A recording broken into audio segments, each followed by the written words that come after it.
Alright, hello. Hello everyone. Sorry about the late start here. Was just having issues getting the display capture to work. Yeah.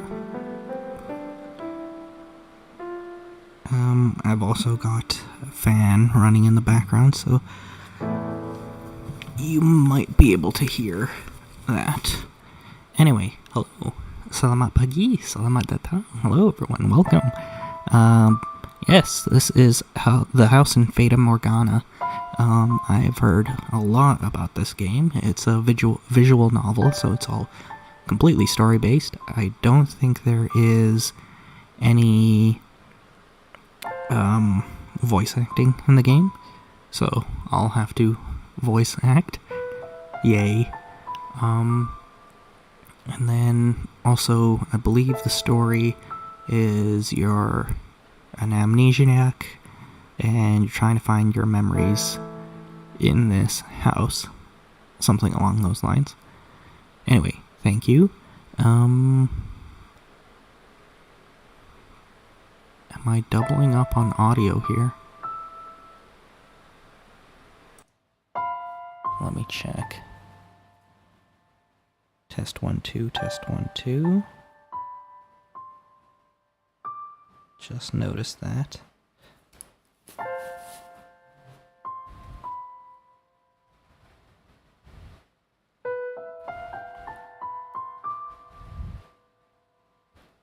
Testing 1 2 3.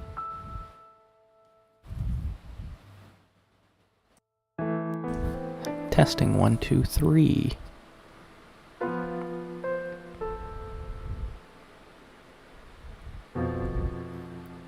Testing 1 2 1 2.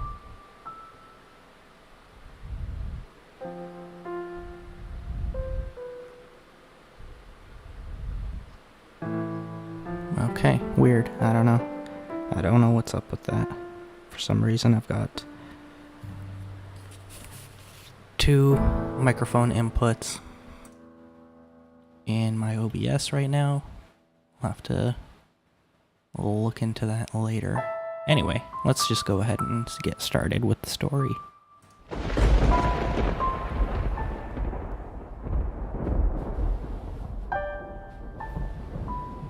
But yes, it's one of the highest rated games ever on Metacritic, I believe. Might also be on Steam. Highest grade on Steam. And it's a visual novel. There is a house.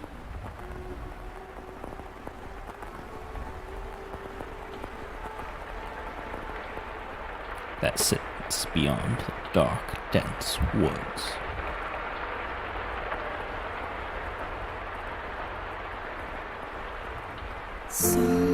Like the world fading into view after a dream. That old mansion appears before you.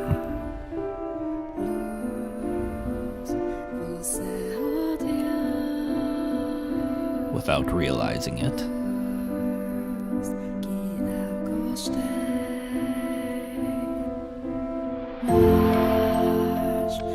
You instinctively accept as truth the events unfolding before you.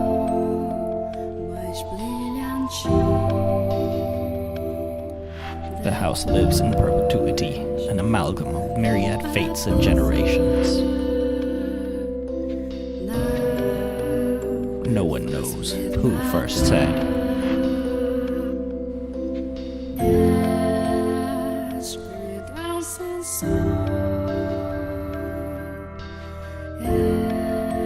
that the mansion was cursed.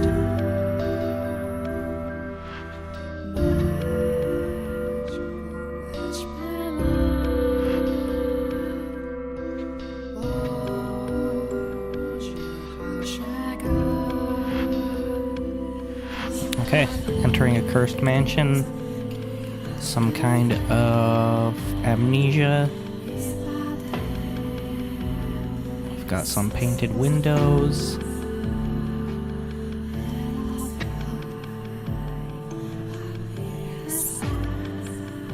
by Moyatoma. Music by Melokin.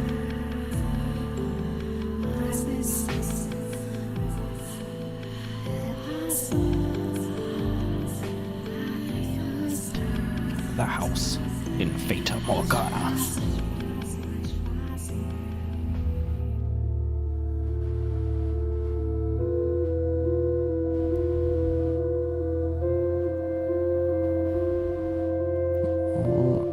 Our Father, who art in heaven, hallowed be thy name.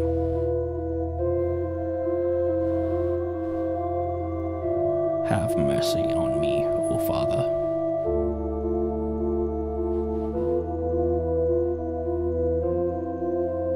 And cast their souls into eternal damnation.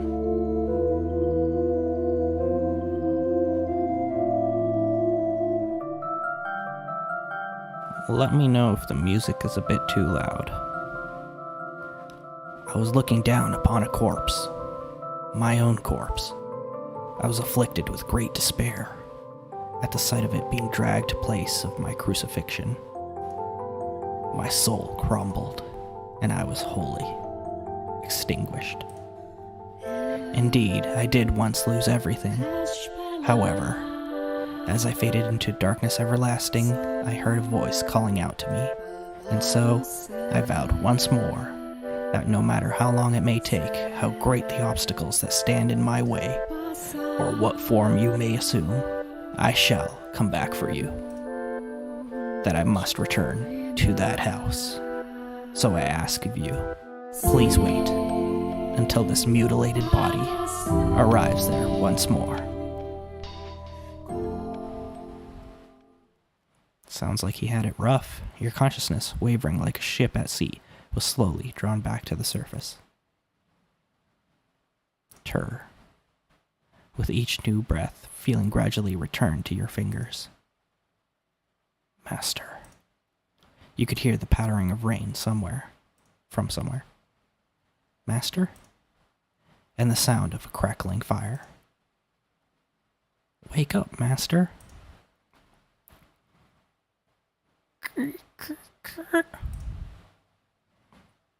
Wake up. When you came to, you were rocking back and forth in a rocking chair. The room was dimly lit. Aside from the flickering of the fireplace, there was no other illumination. No light shone through the closed windows. There was only the pitter-patter of rain on the glass.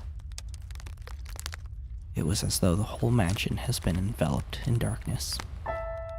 Oh, splendid. You have finally awoken. Someone called out to you. You were about to search the room, but that turned out to be unnecessary. The source of the voice was crouching beside the chair, looking up at you with emerald eyes. Good morning, Master. Good morning. Oh. It's a choice. What is the matter? Are you still waking up? You seem rather drowsy. Come on now. You must gather yourself. Though I am glad to hear your voice. I have simply been waiting so long for this moment. Tending to the mansion all by my lonesome, ensuring it was ready for your return, whatever that time may be. When I caught sight of you through the window, my heart fluttered. The time had finally arrived. You were perplexed. This woman who looked like a maid seemed to know you, but you had no memory of her. What kind of herbal tea would you like to start your day with? I have some wonderful chamomile leaves, if you would like. Or perhaps your tastes have changed since last we met. Tell me, Master, what would you like? I beg your pardon. I allowed myself to get too excited. But I hope you will be sympathetic, Master. I am just utterly elated that I could see you again. The woman appeared to be genuinely delighted that you had awoken, but she seemed to lack the energy typical of her age. Or perhaps life was more appropriate word than energy. but the gloom extended beyond the maid. It seemed to encompass the entire mansion. The plaster walls, illuminated by the fireplace, and the rose engravings and the ebony pillars felt vaguely familiar.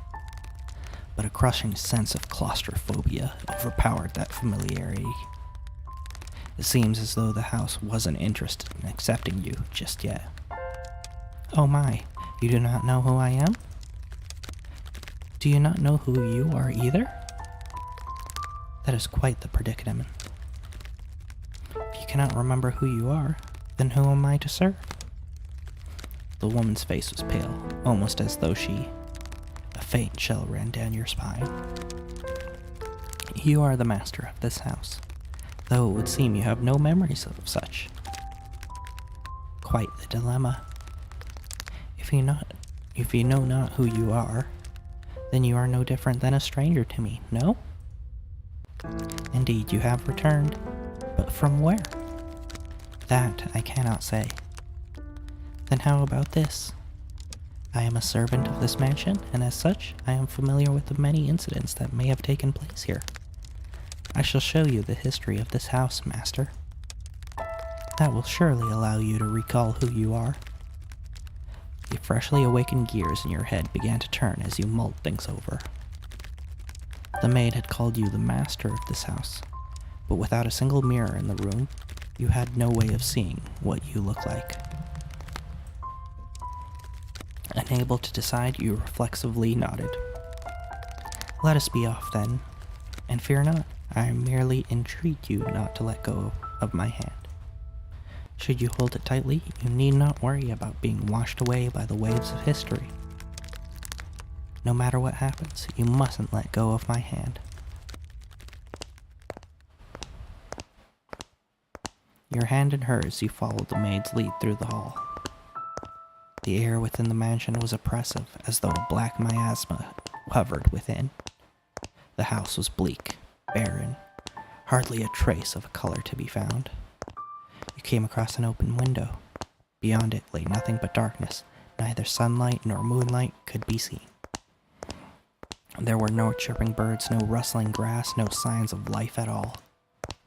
Everything that would normally give color to the world had vanished entirely. The only other presence was that of the maid. Following her lead, you proceed through the mansion. After some time, you arrived at a double door, the glass within shattered. The door, once pure white, had been long since faded into a dull gray. It appeared to lead to the back garden. You could hear children laughing on the other side. Though it is in the state you see it now, a beautiful, beautiful garden once lay beyond these doors. The owner of the time enjoyed gathering rare species of a rose from all across the world. And its grandest, it seemed every flower was in constant competition for the most majestic bloom. Would you like to see this wonderful era of splendor and prosperity? I very much hope it is to your liking, master.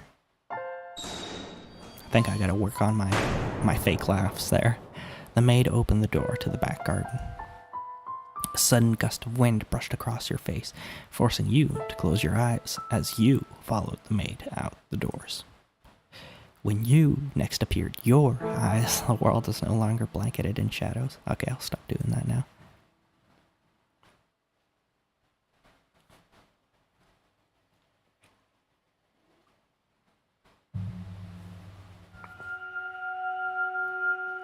The first door.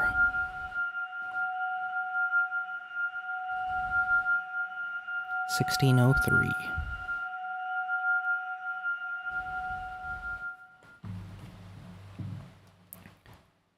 Move the cursor to the bottom right of the corner to display the in-game menu. You can save, load your progress, and change the game settings there.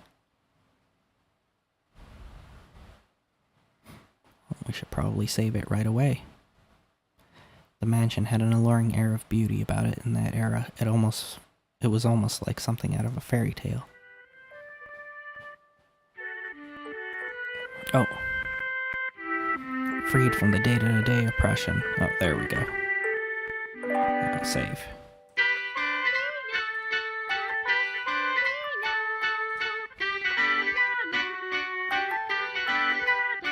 Freed from the day-to-day oppression of these antiquated precepts, the people seem to hark back to the more poetic, expressive ways of old.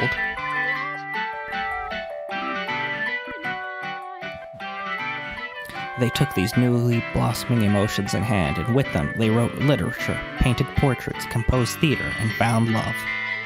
Even the church, which had maintained authority throughout the Middle Ages, embraced the changing times, adopting the culture's flowering sense of aesthetic. War would break out not 20 years from then, plucking the ripened era from the tree of history, but that is of no concern to us now.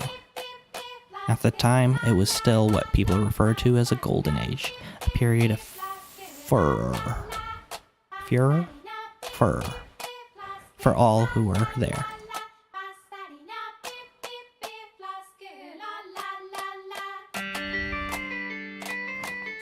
Now, let us take a slight detour. No, we will not be changing locations. This is a tale about the mansion from beginning to end.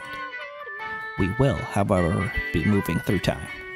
Say about 80 years into the past. A very wealthy family lived in the house then. The mother and father, brother and sister all had distinctive, beautiful, flaxen hair. I was always enamored by their hair. By contrast, mine is the color of a wet crow. See, there I am standing around, looking rather a fool. I was happy back then. And what reason did I have not to be, afforded the opportunity to attend to such a beautiful home? So I poured my heart into serving that family. Listen closely, if you would. That soft, fleeting sound that could only be a young girl singing, can you hear it? La la la la la la la la la la. The girl you see cheerfully picking crimson roses and singing like a songbird was called Nellie. Though young, she sang with elegance. Nellie was deeply fond of the house's garden, and she would often spend her afternoons there. Gorgeous roses gathered from across the world bloomed in the garden. They were given the utmost care and even had their thorns removed, so young Nellie would not hurt herself naturally. The light brown-haired girl carefully plucked petals from the roses and gathered them up as she sang. Her voice was like music played by fairies, nay, the sight of her like an angel descended from heaven. Oh dear, please don't look at me like that. I admit I was being rather fanciful, but what is a woman if not fanciful? Little bird, singing in night and day, for your little birdie heart, sing your woes away. Pretty flowers all around the little birds, and even when the sun comes up, Oh, dearest Mel, I've forgotten what comes next. Are you listening? Nellie was, as a matter of fact, not the only visitor to the rose garden that day. She always came with her older brother, Mel. The young siblings were inseparable. Mel adored his little sister, who in turn pined for his attention. The sight of the two innocent children cuddling together, not yet shackled by the fear of the future, was truly heartwarming. That day, Mel was sitting in the shade of the tree, reading a book. As I am sure you are aware, in their time, books could not yet be mass-produced. What he was reading had been copied by a scribe. I presume he had borrowed it from the church. The book, having passed through many hands over many years, was visibly worn, but I suppose that just speaks to its importance. It was, in fact, a Latin grammar textbook he was reading. Mel was a clever boy. He had attended church from a very young age, where a priest would instruct him in Latin grammar. So at that time, I believe he was capable of reading even advanced texts. Oh, dearest Mel, please. The young girl approached her brother, who was consumed by the text. In her hand, she carried a large pile of rose petals. Though his sister's shadow overlapped with the trees, the boy still did not notice. So Nellie puffed her cheeks, thrust out her slender arms, and let the petals fall. Ah! Look at your head, it's covered in roses, Mel. Oh, Nellie, you've got petals on the book. This isn't mine, I can't afford it and let it get dirty. It's your fault, dearest Mel. I tried to get your attention. And besides, flowers won't get the book dirty. I must raise the white flag. When did my little lady find herself such a sharp wit? While waiting for you, dearest Mel. I waited, and you didn't so much as glance at me. I'll be an adult by the time you're reading that book. Wow, that soon? That soon. Mother says girls grow up fast. She may be right. In that case, we should do something together before you're all grown up. Surely you won't play with me any longer when you become an adult. That's not true. I'll still play with you even when I'm grown up. But grown-ups don't play, Nellie. Fine, I'll stay a child forever then. Didn't you just say you were about to grow up? You're so mean, Mel. I'm sorry, please don't pout, my little lady. How about this? To make it up to you, I'll play whatever you want today. Really? You mean it? I want to play make-believe. Make-believe? Make-believe. I will be a princess taken captive by an evil kingdom, and you, dearest Mel, will be my valiant knight.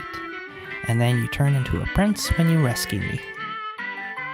A knight can become a prince? Impressive.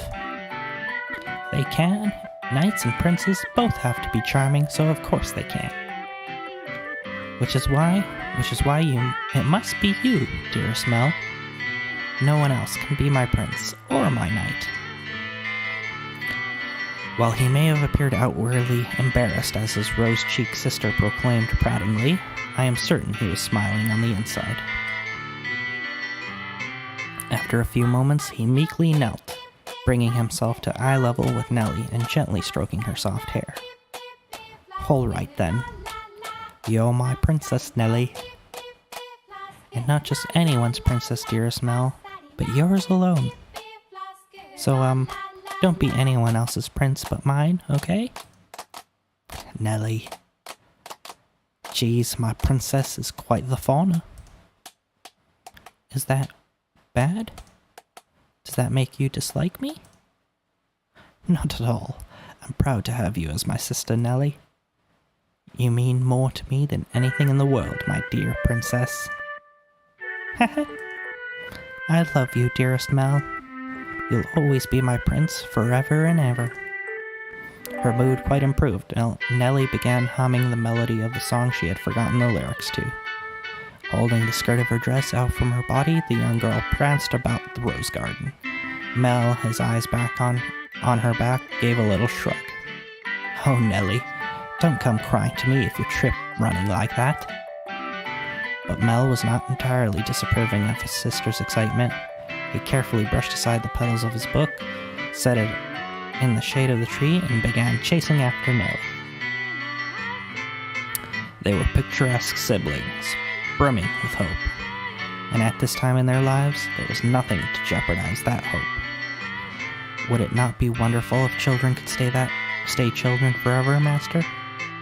As I see it, though, the pleasant, gentle times in our lives have value because they come to an end. Wouldn't you agree? Time continues to flow, impartial, and without exception. Sorry, I just noticed that my stream was giving a bit of a hiccup.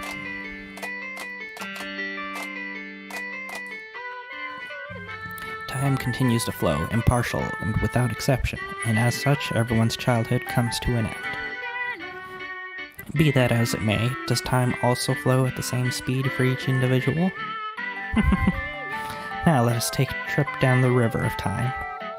I would be very much delighted if we could remain at this point in time, but unfortunately, we cannot. Please do not let go of my hand, Master. don't know who's talking, so I'm switching between voices because there's no picture to go along with the words. I don't know if it's a narrator or if it's the maid. I'll be on my way then. Oh, you usually stay for longer? Yes, I have an errand to run today. Thank you for your time as always. Would you like the book back sometime next week? Next week or the week after. Hold on to it as long as you like. But surely there are others who want to use it. None as sharp as you, Mel. Put yourself in my shoes and you'll understand. I want to give you any advantage you can. Ha ha ha ha. Oh, do you not believe me? No, I believe you, Father. And I mean to do whatever I cannot disappoint you. That's the spirit. If you need anything, don't hesitate to ask. I'm proud to have you as my pupil. Ah yes, and Mel, do consider what we were talking about. Going to university? Indeed. If you do, I can introduce you to some accomplished instructors.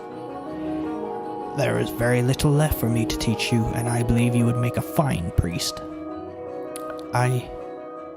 It's an honorable thing, Mel, to devote yourself to the service of our Lord. I'll give it some thought.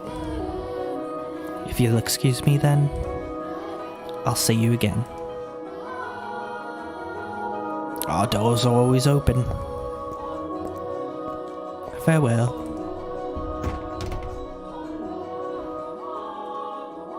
Whether it's in the service of God or in the service of church, it is an honorable profession. But theology?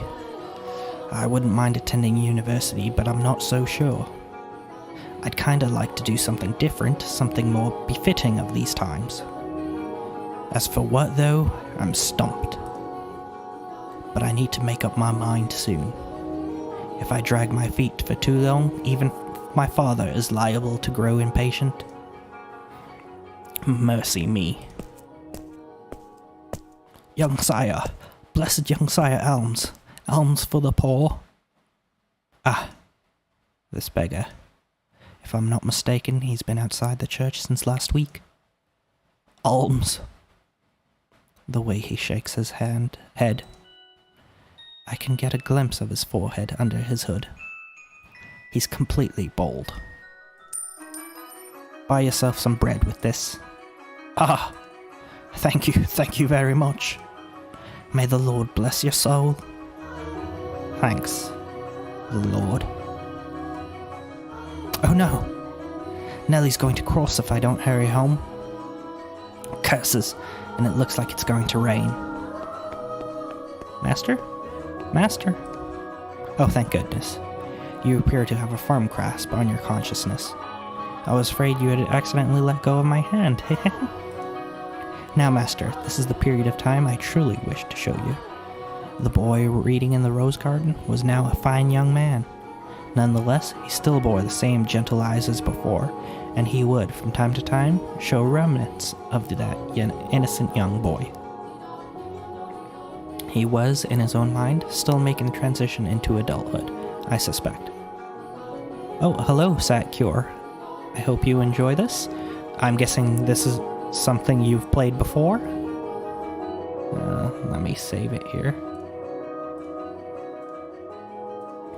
I have heard a lot of great things about this game.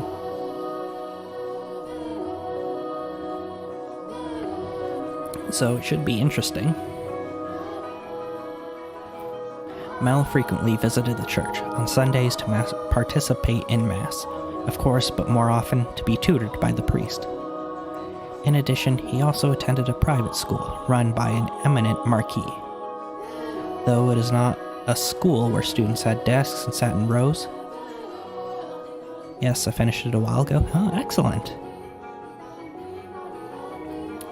Then I guess that means it still holds up. If you had just finished this recently, they studied at the Marquis' estate. Secondary and higher education was not the same as it is today, and Mel was considering university.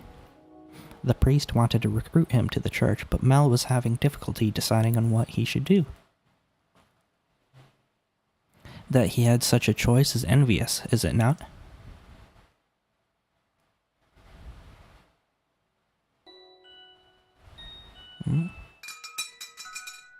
Good afternoon. I'm here to pick up my order. Is it ready? Aye, ready and waiting, young Master Rhodes.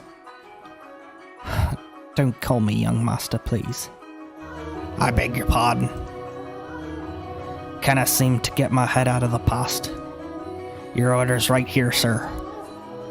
Mel had stopped at the jewelry store in the center of town on his way back from the church. The building was both a workshop and a storefront, and the nobles of the area were deeply fond of the master's wares. Yes, it holds up for sure. Excellent, excellent. He was so skilled even though the royal family had commissioned work from him. As a matter of fact, the wooden sign out front was engraved with a replica of a piece of his jewelry said to be on display in the palace. Yeah, I haven't played too many visual novels,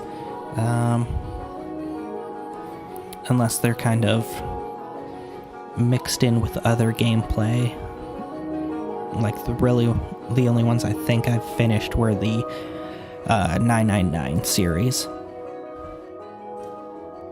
As artistry flourished in this golden age, the number of shops selling luxurious items such as jewelry rose in kind. However, the clientele of these shops comprised of a very narrow range of people. Oh, and Satcure, while you're here, how's the audio? The music seems to be very loud in my headphones, but can't really tell how it is on the stream. May I have a look? Of course, of course. Good, it just came just as I hoped. Splendid work. Can I afford to disappoint a loyal customer like yourself? An admirable work ethic. Audio's great. Excellent, thank you. I'm sure she'll love it. Such a kind young lad, young master. My boy back home could do well to learn a thing or two from ya. Every man ought to show a woman some cordiality. Coming home to a cold fireplace is a sad thing indeed. Ha ha ha ha ha ha. Again, please don't call me young master. My apologies. I'll take this and be on my way then. Good day. If you find yourself in need aught else, just let me know. I can make any jewelry you ask for. Come to me and your sweetheart's day will be sure as made. And I guarantee the two of you will have all sorts of fun if you give it to her. Please, I don't have a sweetheart. Well, that's a surprise. I'm sure many girls are vying for your hand too, young Mr. Rhodes. A fine family, good looks, charming, and your future's all but... I'll be on my way then. I'm in a bit of a hurry. Good day. Come by again anytime. Goodness. Maybe I'll say I want to study abroad or something. Patient as my father may be, that would certainly anger him. I can hear it now. You're wasting your God-given talents, boy. I could renounce my name and go somewhere far away. That sounds like quite a plan Nellie would come up with.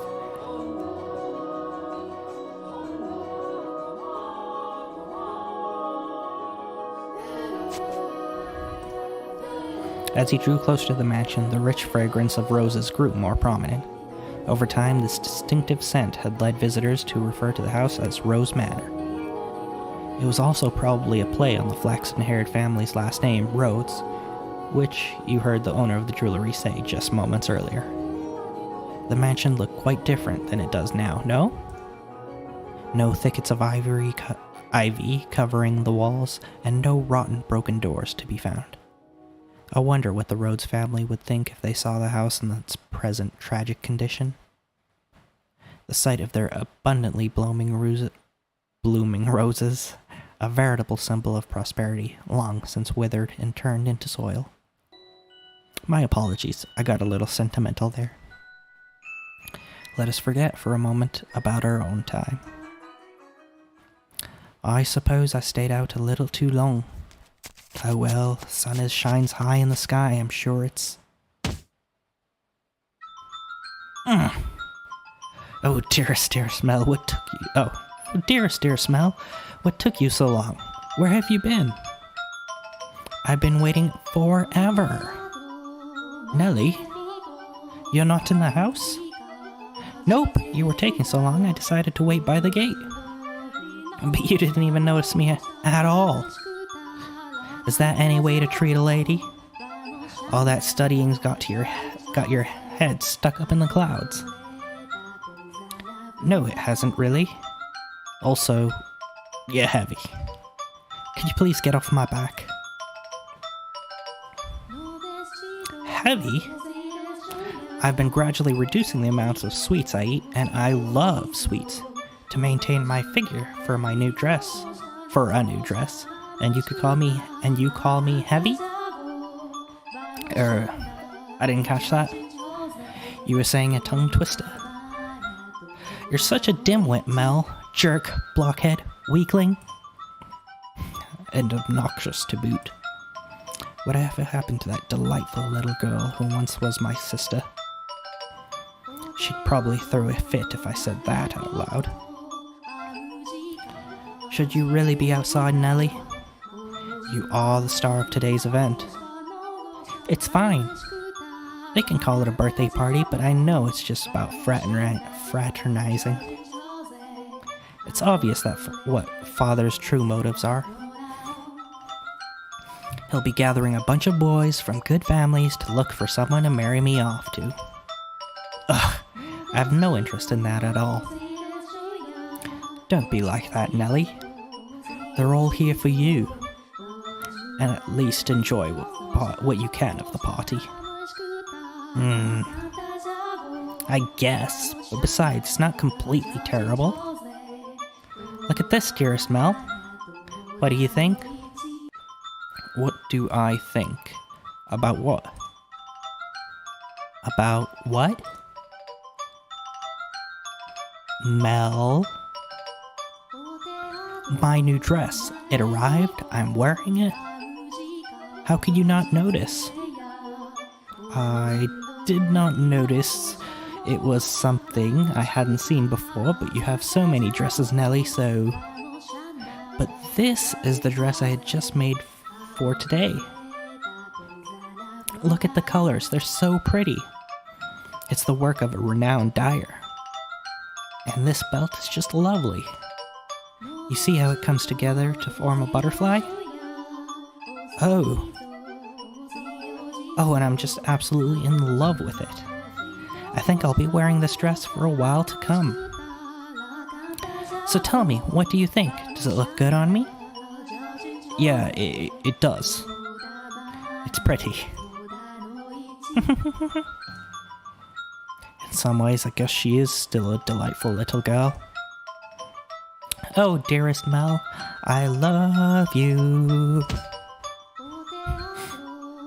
Whoa, don't jump me like that. Ah. Oh my, you dropped something. And what do we have here? Wait, hold on. You can't have that yet. Is it a present? Give it back. I was going to give it to you later. I knew it, it's for me. And just what could it be? Hey, don't open it. What's the big deal? It's going to be mine soon anyway, isn't it?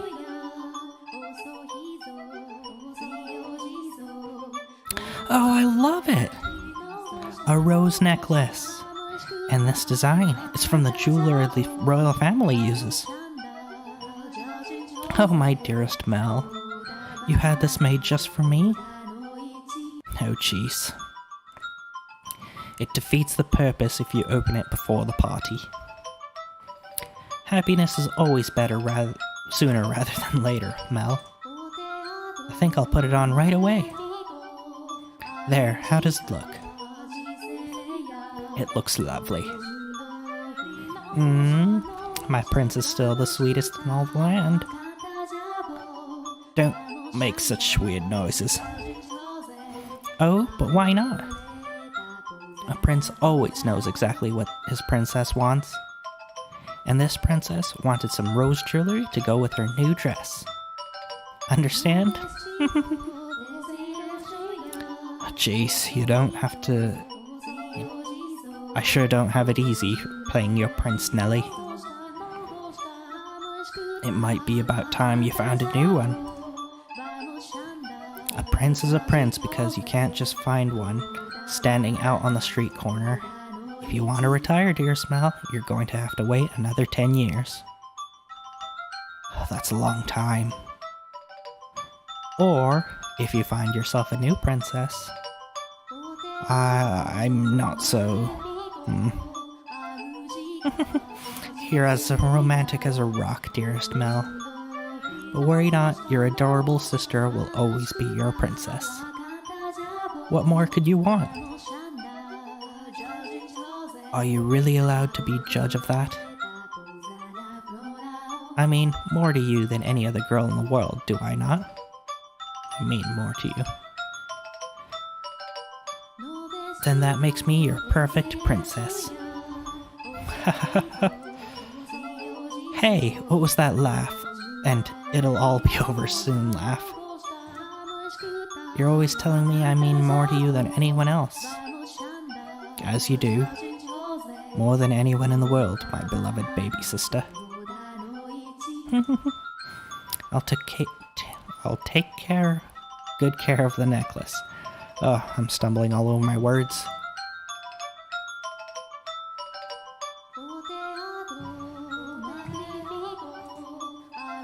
Thank you, my dearest Mel.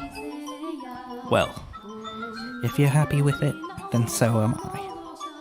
You're very welcome. Now back into the house with you. Can't have a party without the guest of honor. Do you know if anyone else is here yet? Nope. I imagine they'll be here soon. Were you down at the... Whoa, it's moving fast. Oh, what is going on? Hang on. Oh. Hey. What are you doing?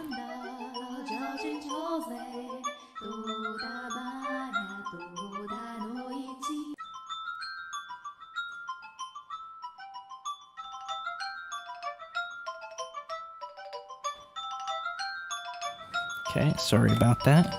Looks like it was skipping through some dialogue there. Well, you know, I have my reasons. So, even you don't always like the priest, huh? Let's skip Mass on Sunday, then. We can go play. No skipping church. As grew the brother, so too did the sister. That day, Nellie would be turning 14, and Mel, 3 years her senior, was 17. You saw it with your own eyes, so you know just how much she has changed. She was always a cute little girl.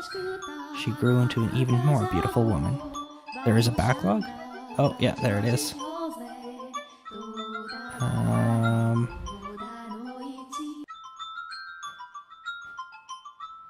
Were you down at the church again today, Mel? Yeah, there was something I didn't know how to translate, so I went and looked it up. Wow, so diligent. I can't say I really like the priest there, personally. Actually, I feel the same way. What? Really? Why? Well, you know, I have my reasons. Okay, there we go. Thank you, again, Sakur.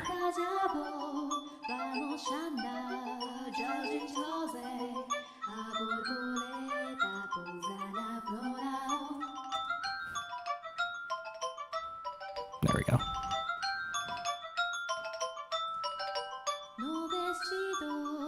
Let's just save it one more time. You saw it with your own eyes, just so you know just how much she has changed. She was always a cute little girl, and she grew into an even more beautiful young woman. Though she was only 14, she was well on her way to becoming a fine lady. As for her character, well... but a girl likes her own charms, wouldn't you say not? Wouldn't you not say? Drifting down the rivers of time, the two siblings matured into healthy young adults, but the core of their relationship did not change in the slightest. Nellie was very much attached to her brother, and as much as Mel complained, he still cared deeply for his sister. Around the time the sun had begun to set, carriages started lining up outside of the well-dressed aristocrats made their way into the house. As Nellie had suspected, the majority of them were boys. Yes, I understand. You don't need to say anything more. Rose Manor, right? Okay, we'll go together. Me alone? No, please don't make me. The inhabitants of Rose Manor are surely living quite contented lives. And I'm sure they don't remember a thing.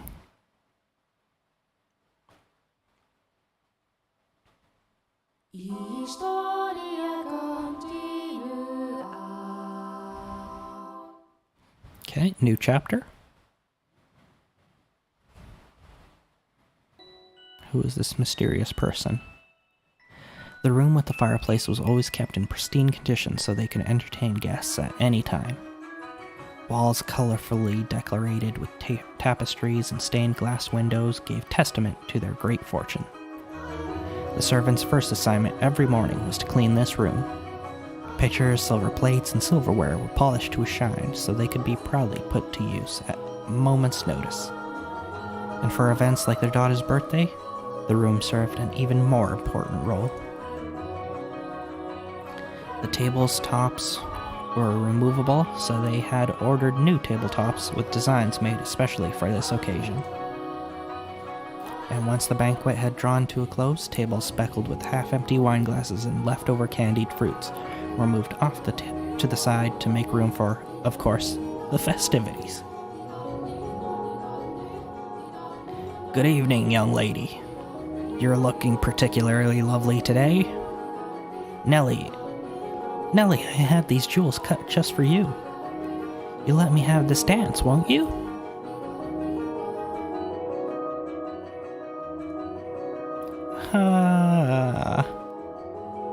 What's the matter, Nellie? You look exhausted. These are pretty good. Want one? I know you like sweets. They're apples candied in rock sugar, I think. You disappoint me, dearest Mel. What do you think is the matter? They just keep coming, it never ends. It's driving me up the wall. Everyone's just repeating the same lines they've been taught.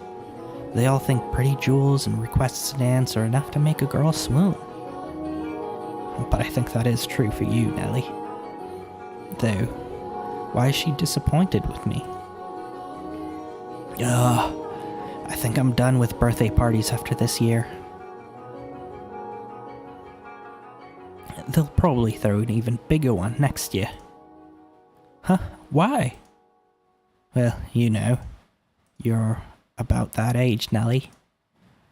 You are a we are a reasonably distinguished family, so there are a number of different houses that would like to have connections with us. So, what you're saying is do it for the family. No, that's not. I won't date or marry anyone. I have no interest in being used as a pawn in their inter-family politics. Pawn? I wouldn't go that far. And I'm sure Father wants to let you choose yourself. You know, someone you actually love. Love? I never thought I would hear you talking about love, dearest Mel. You don't even understand what makes Shakespeare's plays so beautiful, and you're talking about love.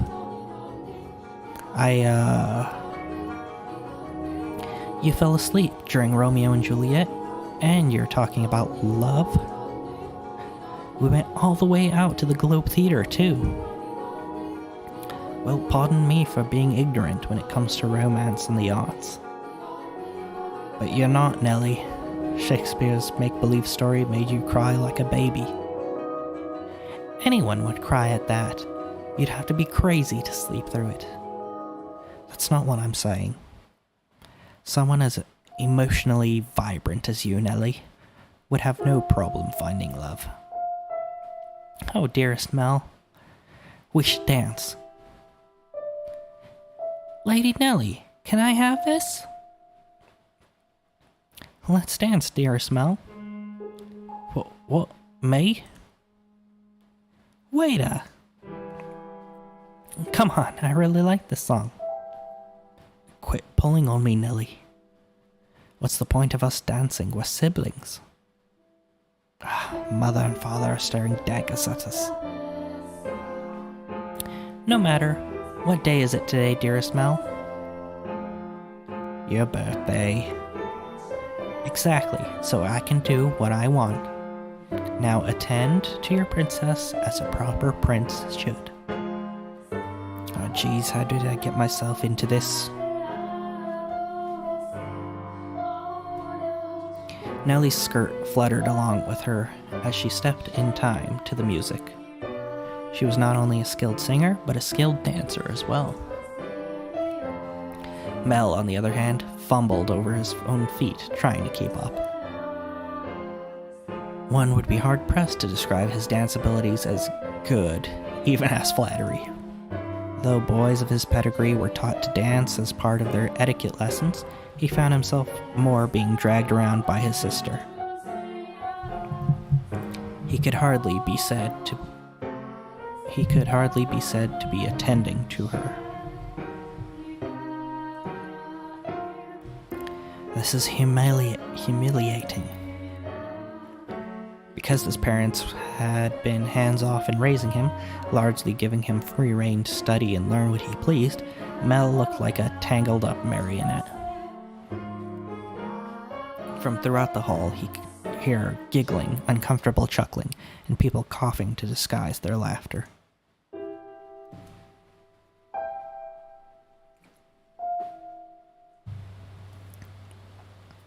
Come now, dearest Mel. If this is the best you can manage, what are you going to do when you find a girl that catches your eye? I won't, so it doesn't matter. Follow my lead, Mel. 1, 2, 3. 1, 2, 3. Nellie alone enjoyed her time dancing with her brother, and quite thoroughly at that. It did not matter to her that he moved awkwardly or that the guests were giving them cold stares. It was their parents who first cracked under the pressure. Just as their father was about to give an exaggerated cough and stop the music, a ruckus suddenly swelled up near the entrance. What could that be? Who knows? Whatever's going on, I've been spared. The music came to a stop and the party guests began bustling. The siblings' father spoke up sternly above the noise in order to quell the spreading commotion.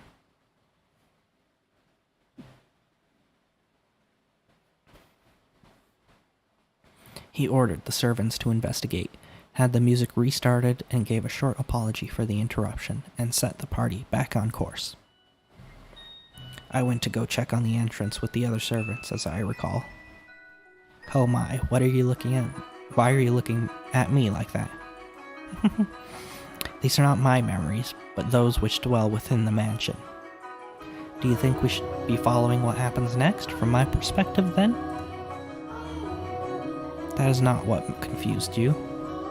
Well, your question shall be answered in time. In time. Now let us return to our tale.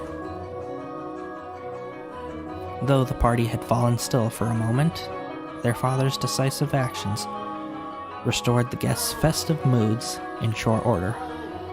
So it was not by any means the commotion that caused the ball to conclude earlier than planned.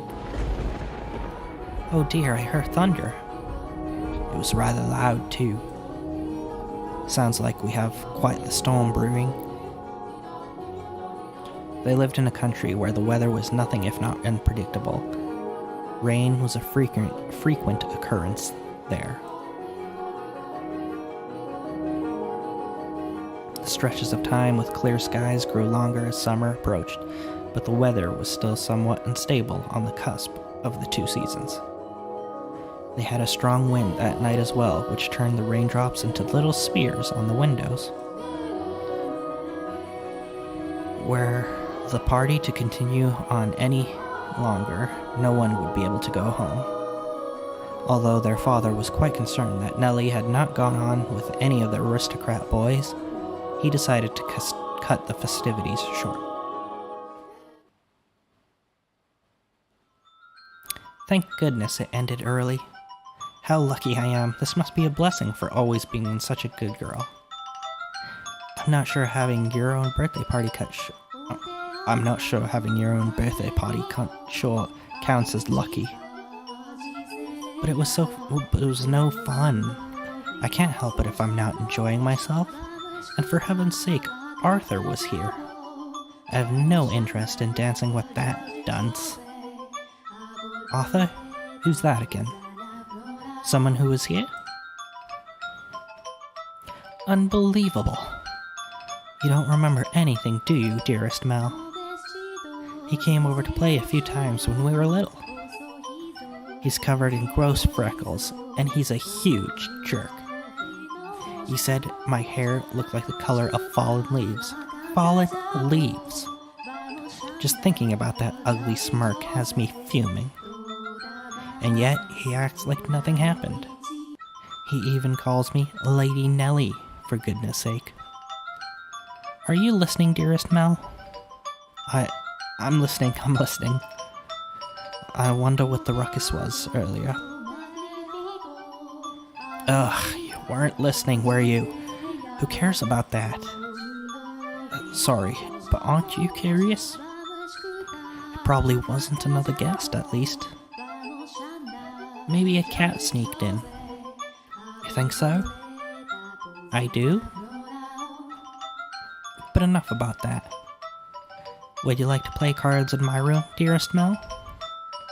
Seriously, I'm exhausted though. It's not even that late. Fine.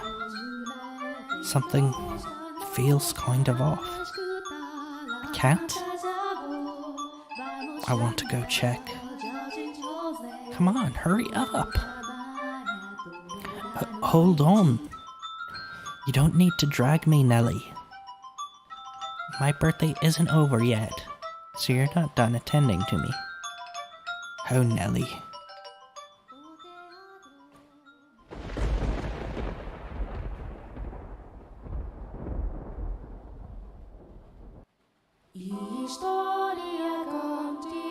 Alright, another chapter.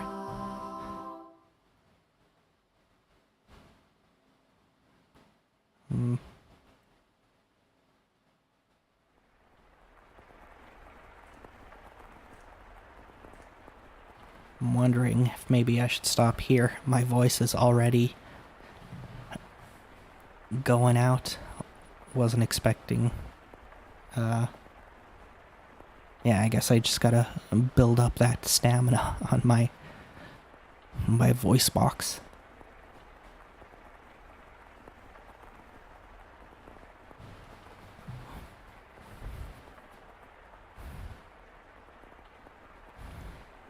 Yeah, I think I'm gonna have to cut it a bit short here today. Thank you, Sat Cure, for dropping by. I'll definitely be continuing this next week, same time. Hopefully I'll be able to go a bit further. not a professional voice actor by any means. And actually, not much of a talker as well. It is kind of long. You could do 3 sessions. Okay.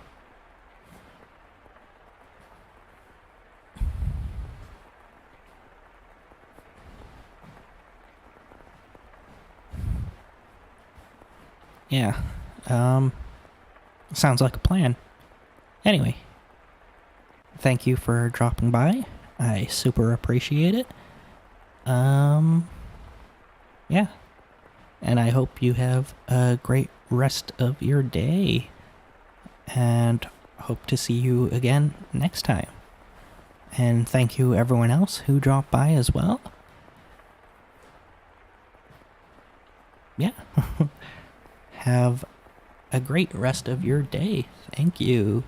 And bye-bye.